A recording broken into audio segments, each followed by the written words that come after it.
Sebelumnya, Assalamualaikum warahmatullahi wabarakatuh. Waalaikumsalam warahmatullahi wabarakatuh. Perkenalkan ya Pak, saya Dwi Utari, calon guru penggerak angkatan 9 dari Kabupaten Purworejo.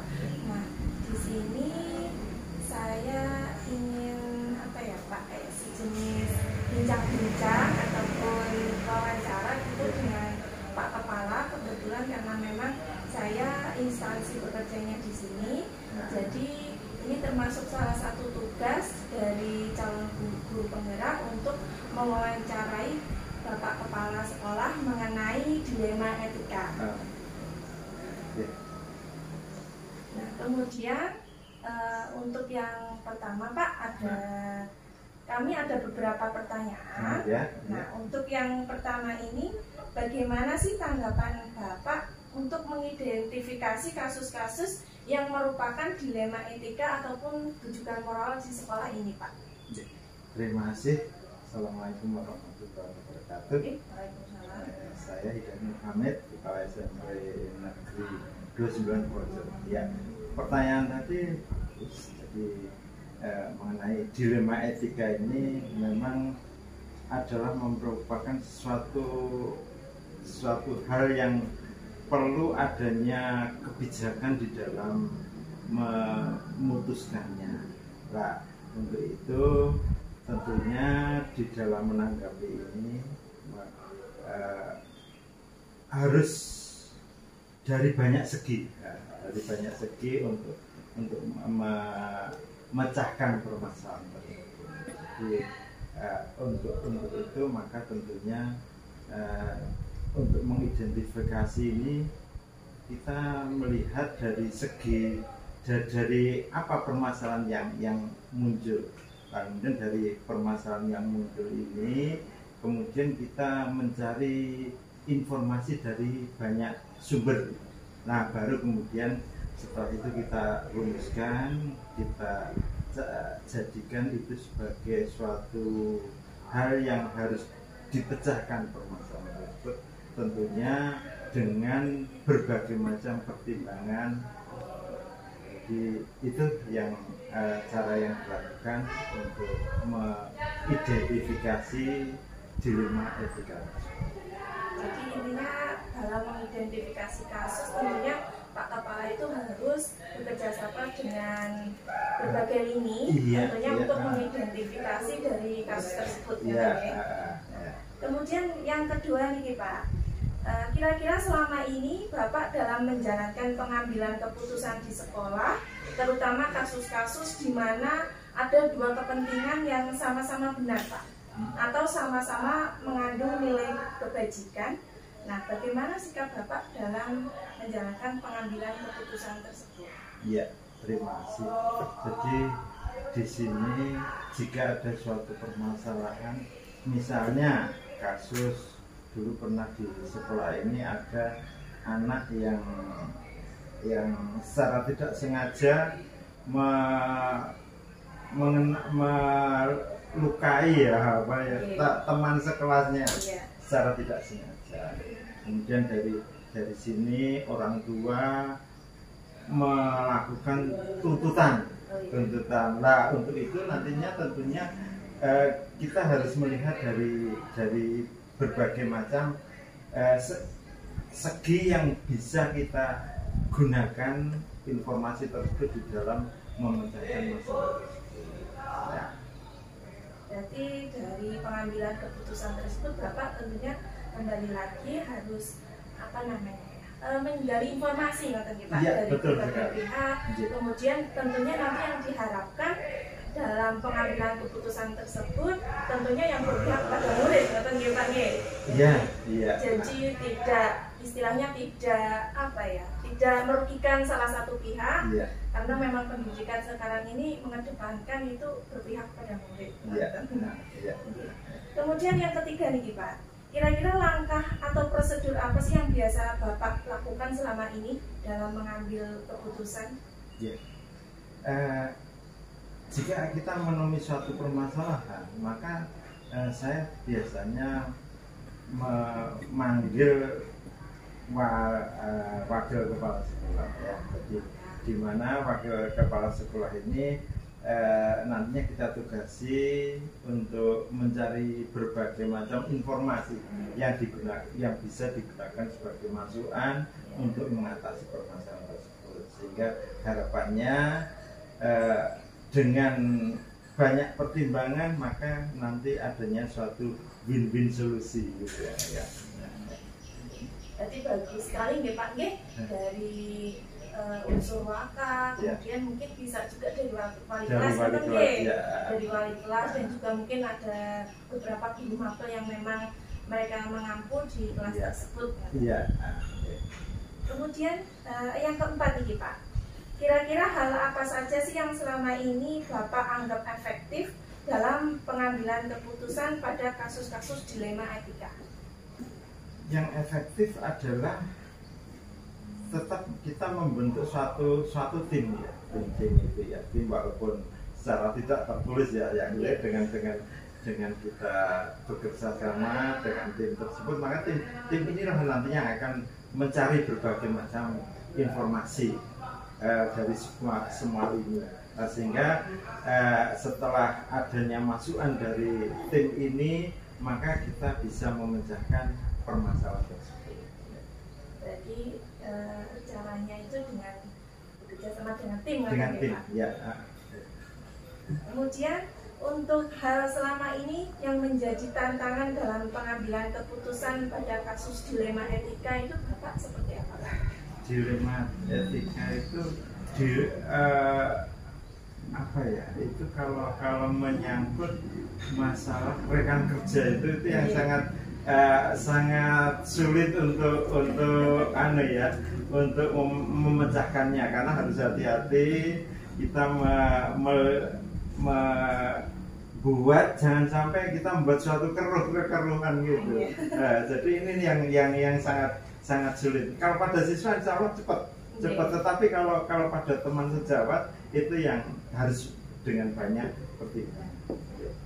Berarti memang selama ini yang menjadi tantangan memang untuk pengambilan keputusan dengan rekan sejawat. Dengan rekan sejawat, iya. Kemudian selanjutnya nih Pak, apakah Bapak memiliki sebuah jadwal tertentu dalam penyelesaian kasus etika di sekolah Bapak? Misalnya dijadwalkan di minggu apa atau memang tidak ada jadwal tertentu?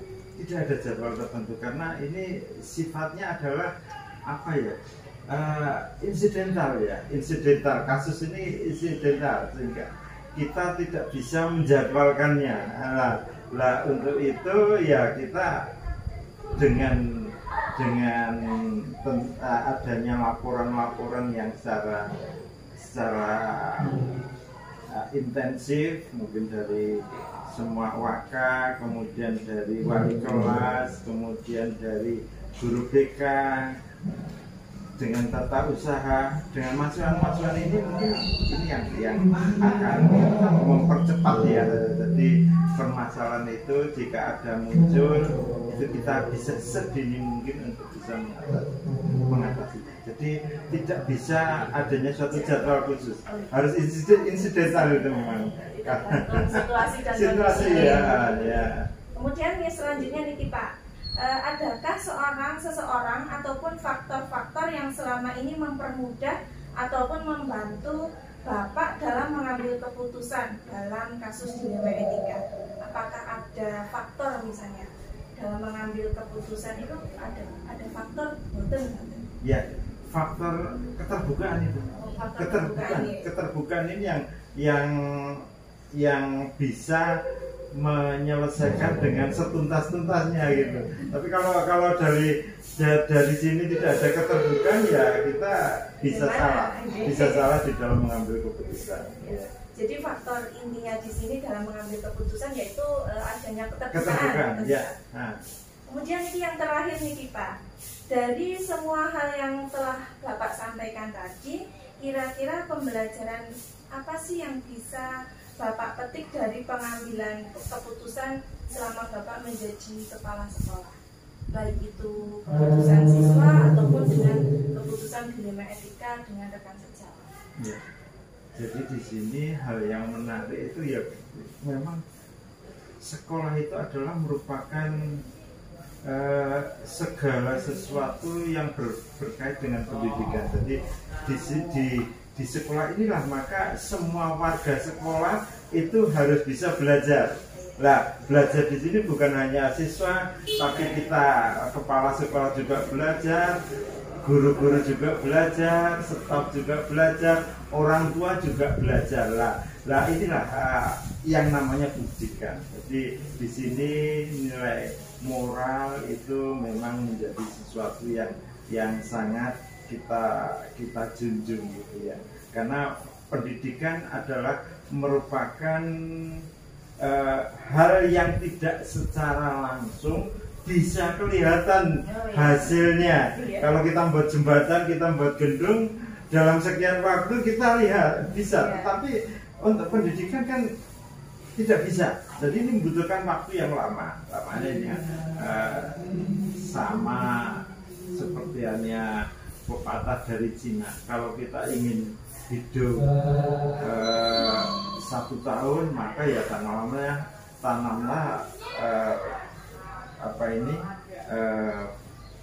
makanan pokok.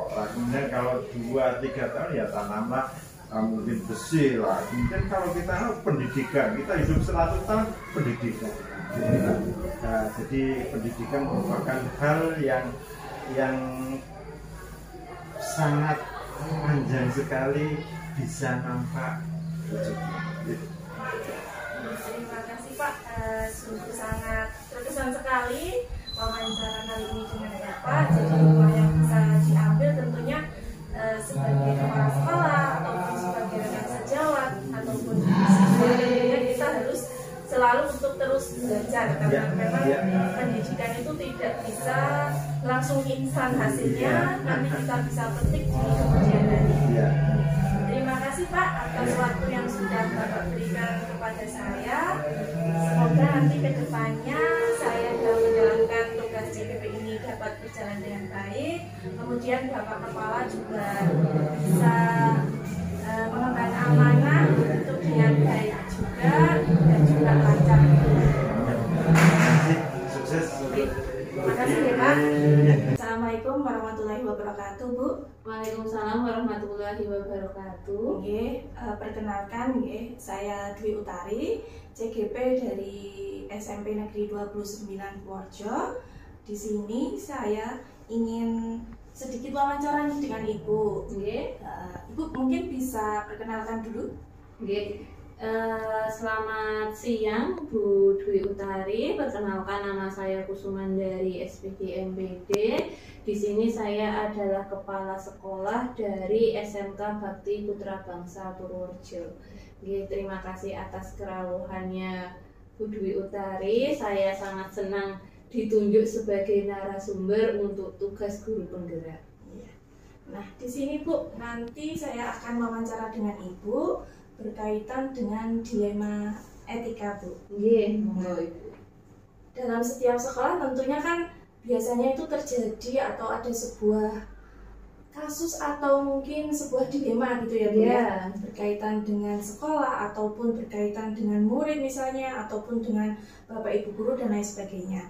Nah, di sini Bu nanti ada sedikit ataupun ada beberapa pertanyaan dari saya yang tentunya nanti kita kedepannya itu nanti akan berdiskusi ataupun nanti wawancara berkaitan dengan dilema etika. Nah, untuk yang pertama Bu, kira-kira selama ini Ibu di sini untuk mengidentifikasi dilema gitu ataupun rujukan moral itu bagaimana?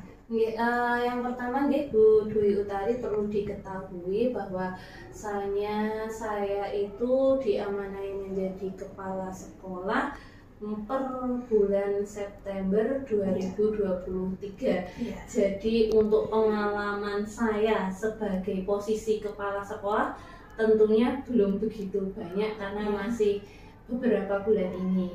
Nah, kalau pertanyaan yang diaturkan oleh Bu Dwi tadi, memang di sekolah itu selalu ada kasus, banyak sekali kasus, mulai dari kasus dengan anak, dengan guru, atau dengan dudi, atau dengan pihak ekstern seperti itu. Kalau saya biasanya mengidentifikasi kasus dilema etika itu bahwasanya jika saya menemukan kasus ketika pengambilan keputusannya itu berbenturan antara aturan dengan etika atau rasa empati atau rasa kasihan seperti itu. Misalnya saja ada kasus nih, sang anak ini tidak ikut untuk PAS dikarenakan dia itu lomba mewakili sekolah. Aturannya kan anak harus ikut, tapi dia tidak bisa ikut karena lomba. Ini bagaimana? Karena aturannya seperti itu, maka rasa kasihan, simpati, empati saya kan jadi bermain di situ ketika mengambil keputusan. Maka bisa saja kita sedikit bengkokkan peraturan yang ada, mungkin boleh dengan susulan seperti itu, karena sang anak juga atau sang murid ini juga keluar membawa nama SMK. Berarti nanti yang namanya misalnya ketika benturan dengan misalnya ketika ujian dan lain sebagainya, tentunya ada susulan gitu ya? Iya, ada susulan, jadi ada sedikit pemakluman lah istilahnya seperti itu. Kemudian yang kedua Bu, selama ini bagaimana Ibu menjalankan pengambilan keputusan di sekolah, terutama dalam kasus-kasus di mana dua kepentingan yang sama-sama benar atau sama-sama mengandung nilai kebajikan. Itu bagaimana Ibu kira-kira? Yang pertama, kalau saya menemukan sebuah kasus ketika pengambilan keputusan, saya tidak boleh serta-merta menggunakan emosi. Saya harus mencari kebenarannya dari berbagai sumber dan berbagai sisi. Karena kalau saya hanya mendengarkan satu sisi, itu tidak fair, tidak adil. Kita juga harus mendengarkan banyak versi atau banyak sisi. Jadi dari banyak kita mendengarkan, kemudian kita bisa diskusi, musyawarah mufakat, kita coba bisa ambil suatu keputusan. Keputusan itu juga bisa kita refleksikan. Kira-kira sudah betul atau masih ada yang kurang nih, seperti itu keputusannya tersebut. Jadi memang dalam pengambilan keputusan yang mempunyai unsur sama-sama benar, sama-sama mempunyai nilai kebajikan, kita memang harus lebih fleksibel, tidak boleh sekaku itu. Apalagi kita itu dituntut sebagai guru. Guru itu kan digugul dan ditiru, ternyata tidak mudah menjadi posisi orang tua. Dan saya yang merasakan sekitar beberapa bulan ini menjadi kepala sekolah, ternyata juga sama, tidak mudah menjadi seorang leader seperti itu. Harus punya mental tentunya ya Bu ya, yang kuat. Ini luar biasa, mentalnya itu harus sangat kuat ya.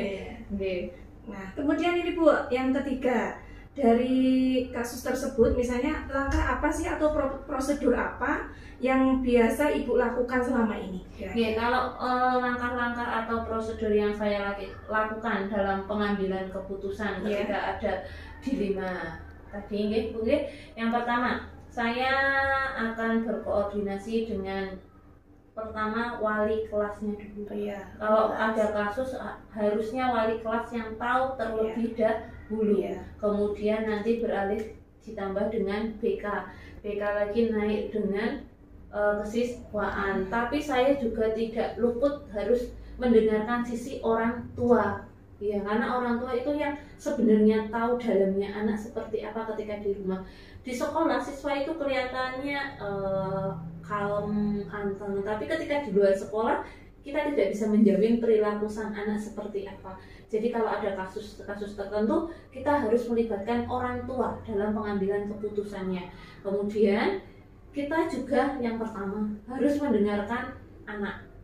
Anak itu bisa terjadi kasus tersebut karena apa? Why? Backgroundnya itu seperti apa? Akar mulanya dia melakukan masalah itu kenapa? Seperti itu. Jadi memang harus ditelusuri lebih dalam. Tidak boleh langsung diputuskan nih, tidak. Jadi beberapa aspek itu nanti kumpulkan jadi satu, kemudian kita ambil keputusan yang bisa bijaksana untuk semua pihak seperti itu. Jadi tentunya sebelum mengambil keputusan kita harus identifikasi ya Bu ya? Identifikasi dulu masalahnya seperti apa, kemudian kita dengarkan narasumber dari berbagai pihak, sang anak bicara apa, kemudian sang orang tua apa, wali kelasnya bagaimana, BK secara psikolognya anak itu bagaimana. Jadi seperti yang saya sampaikan di awal, bahwa pengambilan keputusan itu harus bisa lebih fleksibel, tidak sekaku itu, karena yang tadi guru itu ternyata terlalu banyak rasa kasih sayangnya kepada anak seperti itu. Apalagi di sekarang ini kan yang namanya pendidikan itu kan harus berpihak pada murid gitu ya Bu ya. Jadi memang tidak semerta-merta kita langsung saklek gitu kan. Iya, betul sekali.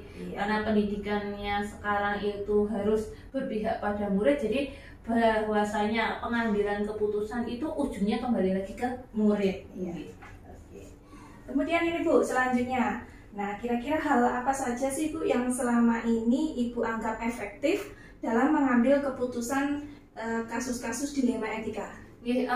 Kalau yang saya anggap efektif itu seperti jawaban saya yang sebelumnya, paling efektif itu harus mendengarkan banyak sisi. Oh iya. Iya, jadi harus musyawarah mufakat.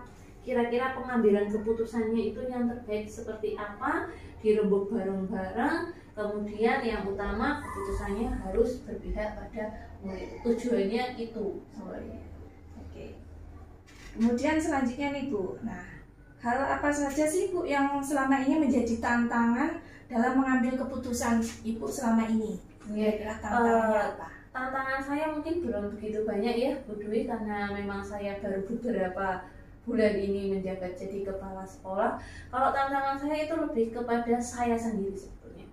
Karena dari posisi saya dulu itu dimulai dari guru, kemudian jadi wakaf, tak pernah terbayangkan akan posisi kepala sekolah. Itu di luar ekspektasi, sangat-sangat di luar ekspektasi, bahkan nggak pernah bermimpi sama sekali.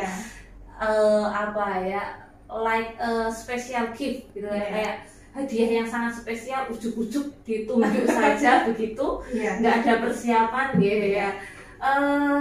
Posisinya itu ketika saya menghadapi murid itu sudah biasa, karena memang sudah beberapa tahun ini saya menjadi guru. Tapi ketika dilema saya ketika menghadapi bapak ibu guru malah, ketika menghadapi bapak ibu guru itu dari rekan teman become a leader, jadi dari teman menjadi seorang pemimpin. Itu kan proses perpindahan posisinya saya untuk menyelesaikan kasus jika berkaitan dengan teman atau rekan kerja atau rekan sejawat, itu justru lebih banyak dilemanya di situ. Karena kadang sometimes itu mungkin saya yang belum bisa menempatkan posisi, sekarang saya pimpinan nih seperti itu, atau kadang bahkan rekan sejawat saya yang belum bisa menempatkan posisi, sekarang beliau itu kepalanya, beliau itu leadernya, bukan hanya temannya. Jadi di situ muncul banyak dilema sebenarnya. Berarti tentunya untuk menjadi seorang kepala sekolah yang tadinya misalnya kita menjadi seorang guru di tempat tersebut, tentunya kita punya rasa Bu, kayak dilema tersendiri ya, mungkin berkaitan dengan posisi kita yang sudah menjadi kepala sekolah itu dengan rekan sejawat, kan tentunya kayak ada rasa gimana betul sekali. Mungkin kalau untuk kasus yang berkaitan dengan siswa itu nggak masalah ya, karena sudah bertahun-tahun kan dengan siswa terus dengan murid terus, itu sudah tidak masalah. Tapi ketika dengan rekan sejawat itu, terutama perpindahan posisinya ini jadi kan kadang masih ada rasa kagok nih, ternyata kadang juga saya harus bisa menempatkan diri, sekarang saya itu leadernya, nggak bisa saya itu ya harus become a good leader, jadi pemimpin yang baik untuk teman-teman saya seperti itu. Karena dimanapun kita berada, yang namanya leader kan ujung tanduknya jadi sometimes berpikir, gimana ini saya yang jadi patokannya, saya yang jadi like umbrella, kayak payungnya teman-teman untuk bernaung. Jadi bisa pressure mental saya, tekanan mentalnya itu lebih banyak ketika jadi kepala sekolah ketimbang jadi guru, itu dilemanya diri sendiri kan, pergantian posisi lebih tepatnya di situ. Kemudian selanjutnya nih Bu, apakah Ibu sendiri itu memiliki sebuah kayak jadwal tertentu gitu dalam sebuah menyelesaikan kasus dilema etika misalnya Bu? Misalnya apakah Ibu sendiri langsung menyelesaikan di tempat atau memiliki jadwal khusus ataupun prosedur yang biasa Ibu jalankan, itu seperti apa? Terima kasih pertanyaan yang sangat luar biasa sekali Bu Dwi Utari. Saya itu ketika mengambil keputusan tergantung dengan kondisinya, atau bisa juga kita atur dengan urgensinya. Jadi manakah kasus atau butuh keputusan yang sangat-sangat urgensi ya, urgennya yang mana, jadi itu kita ambil keputusan. Kalau keputusan kita ambil secara rutin tidak ada, jadi saya tidak ada terjadwal hari Senin selalu rapat dan mengambil keputusan, itu tidak ada. Jadi keputusan sifatnya fleksibel, lebih kepada situasi dan kondisi, terutama urgensinya, mana yang urgent itu yang harus kita selesaikan terlebih dahulu.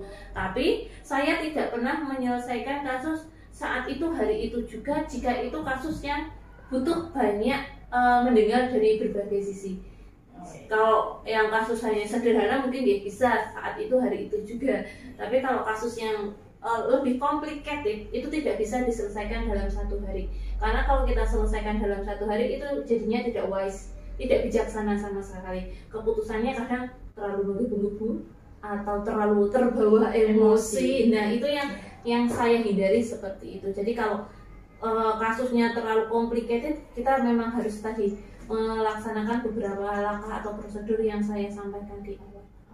Berarti ketika penyelesaian kasus dilema tersebut, Ibu berarti tidak menjadwalkan secara khusus ya Bu? Tergantung dari situasi dan kondisi dari kasus tersebut. Seperti itu.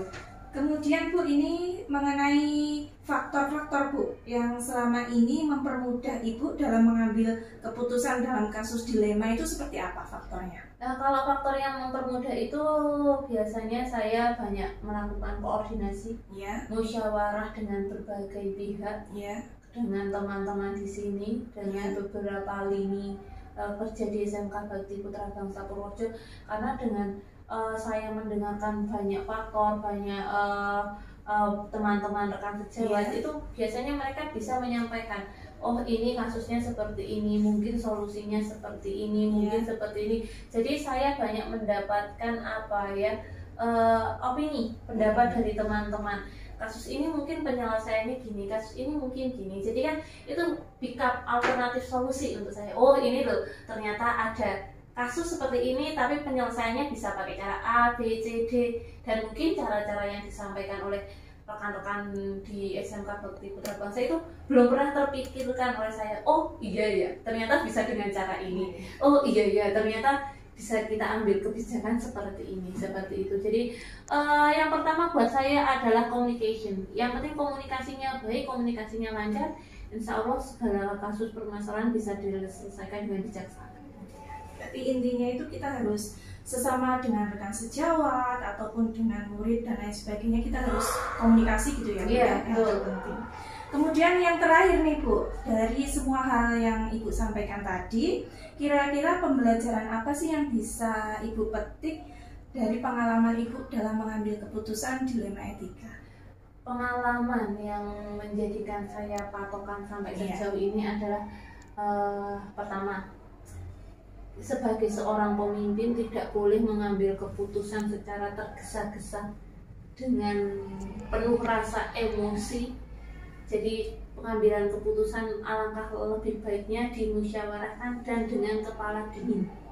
Itu yang pertama. Jadi jangan terlalu menggebu-gebu, terlalu ngoyo nih langsung sakit banget padahal terbawa emosi seperti itu. Itu yang pertama. Yang kedua, pengambilan keputusan harus berpusat kepada murid, karena kita adalah orang tua kedua untuk murid. Jadi keputusan apapun itu diusahakan yang terbaik untuk murid yang seperti apa. Jadi pengambilan keputusan itu yang terbaik untuk murid. Yang ketiga dan yang terakhir yang bisa saya sampaikan, pengambilan keputusan itu dilakukan oleh pemimpin, bukan penguasa. Jadi saya harus bisa menempatkan diri saya itu jadi pemimpin, bukan penguasa teman-teman ataupun murid-murid di sini. 3 poin itu yang bisa saya sampaikan dulu itu tadi. Oke, terima kasih sekali Bu, luar biasa sekali bincang-bincang kita kali ini. Kemudian terima kasih juga untuk waktu yang sudah Ibu berikan untuk menyempatkan waktu untuk saya wawancara dengan Ibu. Tentunya nanti ke depannya kita bisa saling silaturahmi ya Bu ya. semoga menjadi lebih baik, dan juga nanti untuk SMK Bakti Putra Bangsa bisa menjadi sekolah yang unggul, bisa menjadi sekolah yang berjaya. Kemudian nanti kedepannya juga saya tentunya bisa menyelesaikan kegiatan guru penggerak ini dengan baik dan lancar. Terima kasih sekali Bu Dwi Utari atas kehadirannya. Semoga program calon guru penggerak angkatan 9 Kabupaten Purworejo yang sedang dijalani oleh Ibu bisa berjalan dengan lancar, bisa selesai semuanya tepat waktu, diberikan kemudahan dalam segala hal. Salam sehat untuk jenengan dan keluarga. Terima kasih. Assalamualaikum warahmatullahi wabarakatuh. Waalaikumsalam warahmatullahi wabarakatuh.